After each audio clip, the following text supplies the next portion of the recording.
Olá, hoje é sexta-feira, dia de resenha do mundo político. Vamos aos destaques da semana. Bolsonaro é indiciado por fraude em cartão de vacina. Lula cobra de ministros a popularização das ações do governo. Juiz de Fora faz uma marcha pela democracia nos 60 anos do golpe. Estão comigo Marco Antônio Soalheiro e Heitor Peixoto. Olá, Vivi, olá, Heitor. Todos que nos assistem, sempre um prazer estarmos juntos. Uma alegria, pessoal. Então, rapaz, bora resenhar? Bora. Vamos lá. Jair Bolsonaro é pela primeira vez indiciado em um dos processos que responde na Justiça. Foi no inquérito que investiga a emissão de falsos certificados de vacina contra a Covid inseridos no sistema do Ministério da Saúde em 2022. O ex-assessor Mauro Cid declarou em depoimento que a fraude foi feita a pedido de Bolsonaro para atender o ex-presidente e a filha Laura. Marco, é uma história que envolve muita gente. Muita mesmo, Vivi, Heitor. Além de Bolsonaro e Mauro Cid, outras 15 pessoas foram indiciadas pela Polícia Federal por fraudes nos cartões de vacina. Os cartões forjados para Bolsonaro e para Laura, sua filha, foram impressos no próprio Palácio da Alvorada e entregues em mãos, segundo os relatos de Mauro Cid. Isso aconteceu em dezembro de 2022, poucos dias antes do ex-presidente embarcar para os Estados Unidos, ali no fim de seu mandato. Naquela época, o governo norte-americano exigia o cartão de vacinação para a entrada de estrangeiros no país. Como é que funcionava, em linhas gerais, o esquema? Mauro Cid, ele enviava o pedido de fraude ao ex-major do Exército, Ailton Barros. E esse, por sua vez, encaminhava dados ao secretário de governo da cidade de Duque de Caxias, no Rio de Janeiro, João Carlos Brecha, que era o responsável por usar as suas senhas e assim inserir esses dados no sistema do Programa Nacional de Imunizações. Dessa forma, os cartões forjados não precisavam nem ser impressos fisicamente para que tivessem validade. Todo mundo consulta no sistema de saúde. E são esses, então, essas pessoas aí, os principais elos de um esquema que era robusto e que envolvia diversos outros militares e civis. Exatamente, foram 17 pessoas indiciadas, Bolsonaro, Mauro Cid, outras 15, e uma série aí de servidores públicos civis e militares. Bom, esse indiciamento ainda precisa ser aceito, não é? Exatamente, o Ministério Público Federal agora vai avaliar as informações repassadas pela Polícia Federal para decidir se apresenta ou não a denúncia. Heitor, e quanto ao indiciamento, quanto o indiciamento agrava a situação judicial de Bolsonaro? A gente viu pela imprensa algumas análises de especialistas no meio jurídico falando sobre isso, que tecnicamente o indiciamento ele não muda a situação automaticamente na situação de um investigado na justiça. Indiciar, como o próprio nome sugere, é a comunicação para a justiça de que há indícios de cometimento de crime, no caso aí dessa situação do cartão de vacinas. Agora, qual que é o agravamento apontado também pela imprensa? Bom, o indiciamento por si, e claro, e avançando dentro disso que você falou, Marco, ele abre caminho para que Bolsonaro se torne réu dentro dessa investigação. Agora, o Procurador-Geral da República, o Paulo Gonet, decide se há elementos de fato de cometimento do crime para ver se oferece a denúncia ao Supremo, como você mencionou. E na última terça-feira, inclusive, dia 19, o ministro Alexandre de Moraes, ministro do Supremo, ele deu 15 dias para essa análise. Se houver a denúncia e o Supremo aceitá-la, então Bolsonaro de fato vira réu. Aí a gente tem uma nova fase de investigações e depois o julgamento em si, o desfecho que não deve acontecer antes do fim do ano. Agora, o indiciamento ele também agrava em outras proporções a questão do ex-presidente, porque no STF já há 5 inquéritos tramitando aí com o nome de Bolsonaro. Dentre eles, o inquérito das fake news, o das milícias digitais, também o caso das joias e ainda a tentativa de golpe de Estado no dia 8 de janeiro do ano passado. E aqui a gente pode ter uma associação de investigações. Por quê? A fraude do cartão de vacina abriu caminho para Bolsonaro ir ao exterior.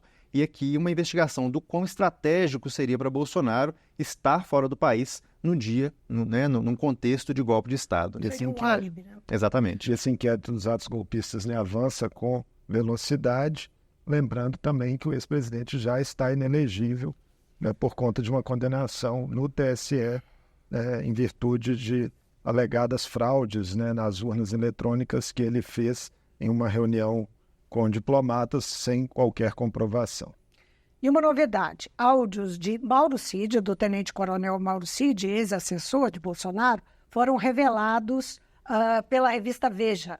Neles, o militar diz que a Polícia Federal queria obrigá-lo a dizer coisas que ele não sabia. Ele também criticou o ministro Alexandre de Moraes.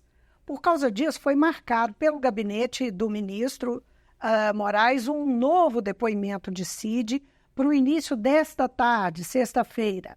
A condução é do juiz instrutor do gabinete de Moraes. Em tese, Mauro Cid poderia perder os benefícios da delação premiada, a depender do resultado desse depoimento, claro.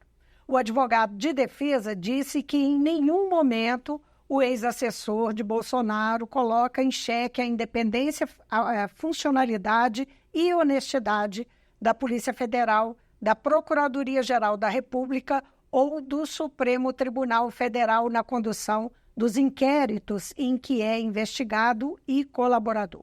A própria direção da PF ficou bastante irritada com essas revelações da revista Veja e pediu formalmente ao Supremo que interferisse. Muito bem. Semana passada, nós mostramos que o governo Lula enfrenta queda de popularidade. Uma das medidas do presidente para lidar com o problema foi realizar na segunda-feira a primeira reunião ministerial do ano. Lula fez cobranças aos ministros. Marco, a mídia falou muito sobre a reunião. O que vale destacar? Vive, Heitor, o clima do encontro teve, segundo os relatos, um misto de autocrítica e cobrança. O presidente Lula reconheceu que o governo ainda tem muito por fazer e que a esquerda está perdendo a batalha digital nas redes. Em relação a esse ponto, o ministro das Comunicações, Paulo Pimenta, adiantou aos colegas que novos formatos estão sendo trabalhados com a intenção de melhorar a comunicação com públicos específicos. O presidente Lula também pediu aos chefes das pastas que tenham mais empenho na divulgação das ações do governo, que viajem mais pelo país, levando aí resultados das políticas públicas e deixem em segundo plano o lançamento de novos programas e também articulações visando as eleições municipais. Nas palavras do presidente, o momento seria de colher, e não de lançar aí novidades junto à sociedade. Foi um encontro que durou 4 horas, segundo os relatos da imprensa, e chamou atenção um detalhe de bastidores de que, a certa altura, o vice-presidente da República, Geraldo Alckmin, teria encaminhado um bilhete por escrito pedindo ao ministro da Casa Civil, Rui Costa, que fosse mais entusiasmado na explanação ali que fazia das ações do Executivo.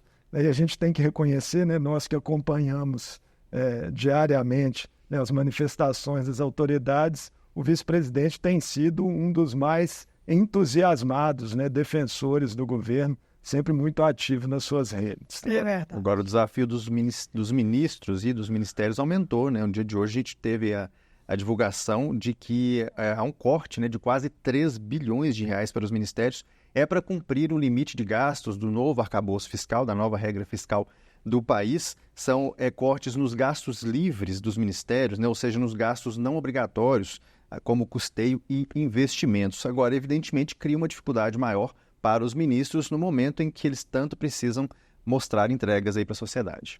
Agora, Heitor, tempos de queda de popularidade e evidente preocupação do governo com isso, reaparecem justamente nesse momento os móveis sumidos do Alvorada, aqueles móveis que ninguém sabia onde estavam em janeiro de 2023.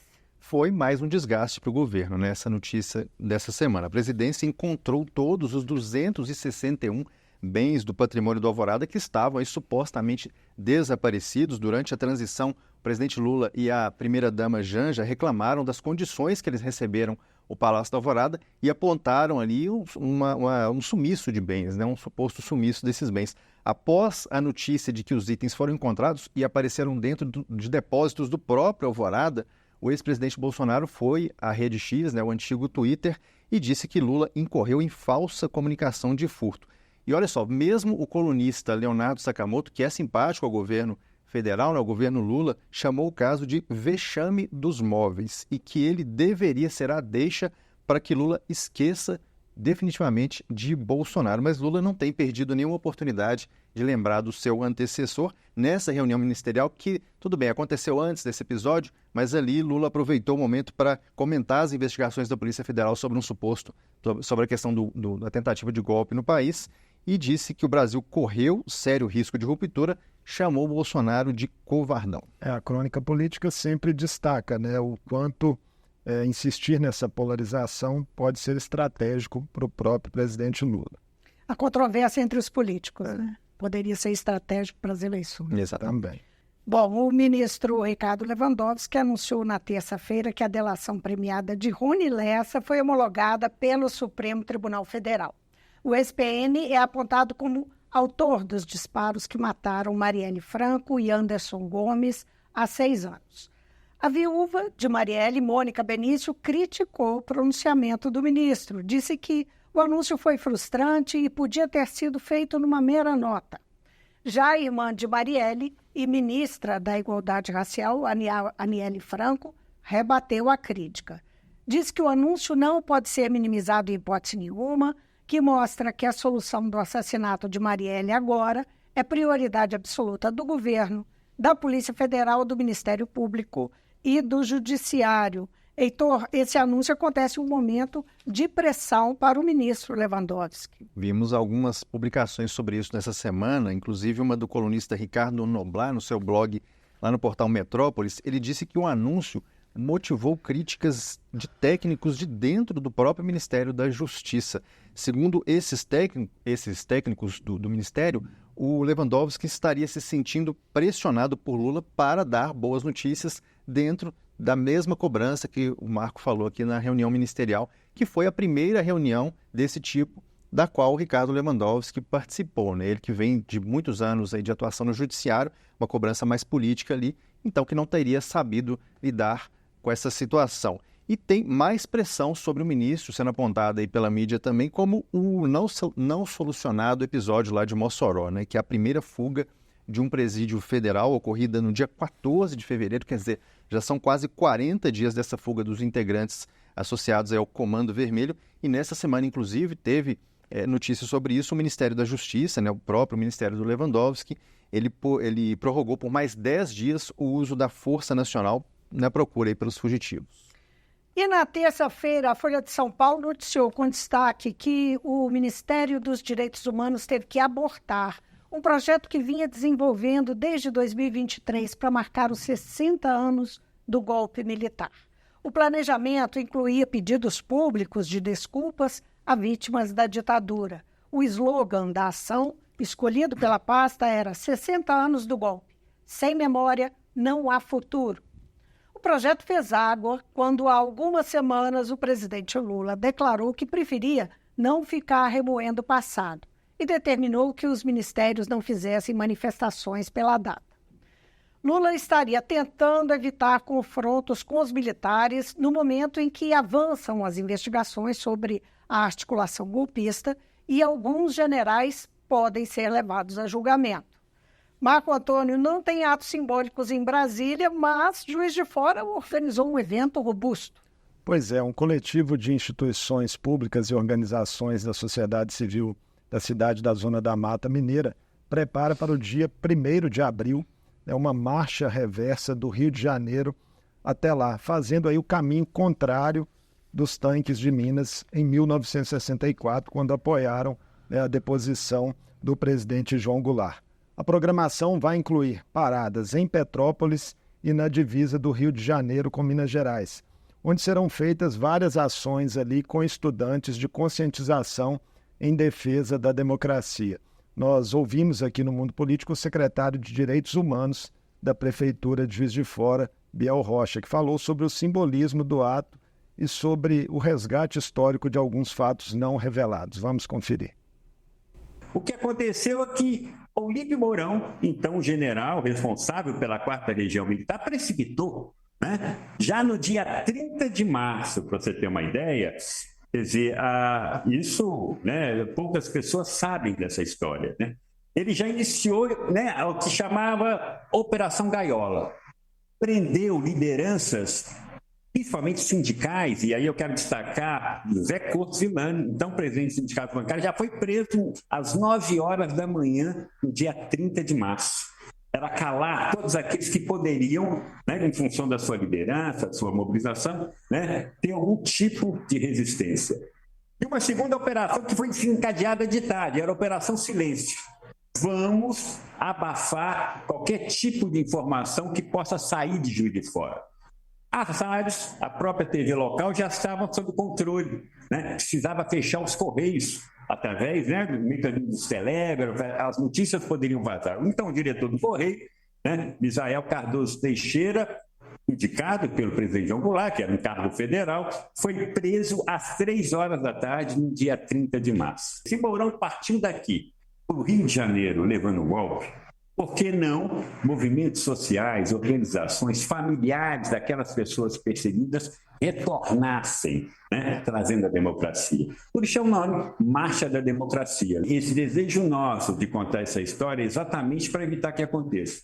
Enquanto o Brasil não se encontrar com as suas histórias, nós vamos estar sofrendo permanentemente esse tipo de ameaça. Também essa semana, o governo Lula fechou um acordo com a bancada evangélica do Congresso sobre a chamada da PEC das igrejas, que amplia a isenção tributária para templos religiosos. Na negociação, o governo conseguiu restringir a isenção a ações e campanhas religiosas com um tempo determinado. Já a isenção a pagamentos de pastores não ficou decidida. Segundo o ministro Alexandre Padilha, a matéria deve ser tratada em um projeto de lei complementar. A previsão é que a PEC das igrejas vá à votação na próxima terça-feira. E na quarta-feira foi aprovado na Câmara o fim das saídas temporárias de detentos, que agora segue para a sanção do presidente Lula. Quem está no regime semiaberto ainda pode deixar as unidades para fazer cursos profissionais, profissionalizantes e ensino médio ou superior. A Folha ouviu os sindicatos de policiais penais sobre o fim do benefício. O prognóstico deles não é bom, né, Heitor? Não, e falaram disso em termos fortes aqui, né, Vivian? Os policiais penais temem que a situação aumente a tensão dentro desses estabelecimentos e que o fim da saidinha transforme esses presídios, aqui a expressão que eles usaram, em um caldeirão de rebeliões. Uma maior chance, então, de motins e até de agressões a funcionários. A população carcerária é, em média, 33% maior do que a capacidade das unidades. A média é de 7 presos para cada agente, quando o recomendado é de no máximo 5. O número já é de sobrecarga e seria insuficiente para conter um possível aumento de motins. Quem foi às redes elogiar o resultado dessa votação foi o governador de Minas Gerais, Romeu Zema. Agora, uma informação importante para Minas. O ministro da Fazenda, Fernando Haddad, disse que o projeto de lei que pode renegociar a dívida dos estados recebeu o aval do presidente Lula e deve ser apresentado na próxima terça-feira, dia 26.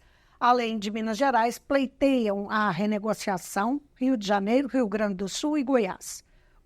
O indexador que determina a correção das dívidas é parte do projeto e, segundo o jornal O Estadão, há expectativa de que o índice inflacionário seja adotado para o cálculo dos juros. Hoje é o IPCA mais 4%. A propósito, falando em renegociação da dívida, o deputado federal Aécio Neves apresentou um projeto de lei na Câmara que pretende proibir a federalização de estatais, o que vai na contramão da proposta de transferir o controle de CEMIG, Copasa e Codemig para o governo federal, como forma de abater a dívida de Minas com a União. O ex-governador Aécio Neves, né, ele chegou a dizer à imprensa essa semana, em um evento do PSDB aqui em Belo Horizonte, que a federalização das estatais mineiras, caso se concretize, seria um crime de lesa pátria contra o Estado. Nessa proposta dele aí, alternativa, o máximo que poderia ser feito é usar dividendos dessas empresas como garantia do Estado junto à União, mas que o Estado, né, conseguiria aí, resolver esse passivo de forma flexibilizada, com alargamento de prazos, né, diminuição do valor de parcelas e também a questão de indexadores. Resta saber, né, o quanto essa proposta dele também vai bater, né, com o que vier a ser apresentado pelo ministro da Fazenda, Fernando Haddad. Pois é, tem cada vez mais estados entrando nessa fila da renegociação. A gente deve se lembrar que Minas Gerais teve um protagonismo muito impressionante no ano passado, liderando um pouco esse movimento e em cima de discussões que surgiram aqui dentro mesmo da Assembleia, quando foi um aprofundamento das discussões sobre o regime de recuperação fiscal. Ali houve um esclarecimento, a própria sociedade foi pautada nessa direção e temos Minas Gerais foi ao governo federal, logo depois Rio Grande do Sul também, São Paulo aderindo também a esse pleito. Esse ano já. Esse ano, exatamente, e o Rio de Janeiro agora, nessa semana por último, o governador Cláudio Castro também, que já está no regime de recuperação fiscal. Então é um movimento forte, mas teve uma liderança, e pelo menos nesse momento de negociação, do Estado aqui de Minas Gerais. Um dos primeiros atos foi uma reunião do presidente da Assembleia, Tadeu Martins Leite, com o senador Rodrigo Pacheco para tratar do assunto. Muito bem, essa foi mais uma semana em que a pauta de votações da Assembleia permaneceu trancada. Na quarta-feira, houve nova tentativa de votar os vetos do governador Romeu Zema, mas não houve quórum. Zema tem uma base ampla na casa, em tese 56 deputados. Essa falta de quórum indica problemas na relação do Executivo com o Legislativo, não é, Mar? Isso aí, né? Nós estamos caminhando para o final de março e a sensação até aqui, né, nesse ano de 2024, é de paralisia em relação às pautas do Executivo na casa. A base não consegue se mobilizar, ainda que o secretário de governo Gustavo Valadares e o líder, né, do governo na casa, deputado João Magalhães, tentem minimizar e digam aí que não há grande urgência em relação às pautas que estão paradas. Como a oposição está em obstrução, a base não tem conseguido reunir, né, Heitor, sequer 26 deputados em plenário, que é o quórum para abrir as reuniões. Para se votar os vetos que trancam a pauta, é necessária a presença de pelo menos 39 deputados. E a oposição, né, que tem 20 deputados, não ajuda nesse processo, cabe só à base se mobilizar e não tem conseguido.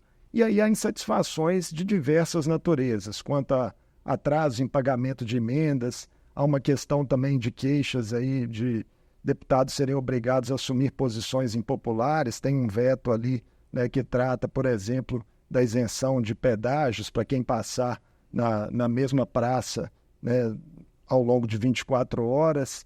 Então, os deputados resistem a manter esse Pagar veto. só uma vez, né? Exatamente. Duas vezes. Eles consideram que seria muito impopular, né, derrubar esse veto, e outras tensões localizadas que vêm de mais tempo. Um exemplo, a questão da segurança pública, né? A categoria cobra, né, há pelo menos 4, 5 anos aí, uma recomposição salarial que chegou a ser prometida em ata pelo governo. E aí os deputados que representam a categoria são outros focos aí de descontentamentos. Uma das tentativas para amenizar esse quadro vem sendo feita pelo vice-governador Matheus Simões, que está recebendo aí os deputados em grupos aí numerosos para jantares em sua residência. Nos bastidores, os deputados até reconhecem que Simões é de fato uma figura mais acessível no alto escalão do Executivo, mas entendem também que caberia ao próprio Zema dedicar maior atenção a essas articulações. Nessa reunião especificamente do que ia votar os vetos, né, na verdade tinham 3 reuniões marcadas no mesmo dia, de manhã, à tarde e no final da tarde também. A gente teve ali a presença no plenário de o governo, né, conseguiu apenas 35 deputados para compor esse quórum, e inclusive dos 4 líderes de governo na casa, 2 deles não estavam presentes. Então, numa semana típica, como a gente teve agora, que não conseguiu avançar nos vetos, na semana que vem, que é a semana com feriado, Semana Santa, assim, não é esperado que isso mude, né? Então, votações provavelmente vão ficar para depois da Páscoa. Pois é, o jornalista Guilherme Ibrahim comentou no Mundo Político, com o Marco Antônio, as desconfianças da base de Zema. Vamos ver. hoje enxerga-se uma divisão da articulação do governo de quem efetivamente tem a capacidade de fazer decisões. Porque olha-se para o líder João Magalhães e diz: o João compra a palavra, está aqui dizendo, está conversando conosco, mas o João não pode resolver tudo. E aí chega-se ao secretário Gustavo e diz: o secretário também tem um esforço, faz aqui, mas também não consegue. Há algumas pessoas que eu ouvi já com insatisfação em relação a isso. Gustavo prometeu que seria diferente, mas as coisas não estão mudando. E já tem gente que eu ouvi insatisfeito, por exemplo, nas conversas com o vice-governador Matheus Simões, dizendo: olha, a gente sabe que o vice-governador é uma figura proeminente da condução do governo. Ele sabe exatamente o que fazem 11 das secretarias e como elas são tocadas. Portanto, ele é o homem da chave do cofre. Então, tem críticas direcionadas aí também. Então, eu acho um monte de componentes que estão colocados à mesa de uma insatisfação. No fim, eu acho que o grande problema que o governo Zema teve desde os seus primeiros dias é a ausência de uma articulação política capaz de convencer parlamentares de que as promessas, os acordos e as conversas que são feitas entre lideranças partidárias, de blocos, etc., são cumpridas na velocidade em que gostariam os parlamentares. Bom, além do jornalista Guilherme Brahim e do sociólogo Biel Rocha, que mostramos há pouco, essa semana estiveram no programa a professora da Unifei, Michele Riboita, que tratou de crise climática em Minas, e a cientista política Maíra Goulart, que fez uma análise da conjuntura nacional. Se você não viu, é só acessar o portal da Assembleia, a TV e o programa Mundo Político, está tudo lá. Marco e Heitor, obrigado pela parceria de sempre. Muito obrigado, Vivi, obrigado, Heitor, e obrigado a todos que sempre nos acompanham. Grande abraço, pessoal. É isso aí, gente. Você que está em casa, obrigada por nos acompanhar. O Mundo Político volta na segunda com o Marco Antônio, mas a resenha é na sexta. Até lá.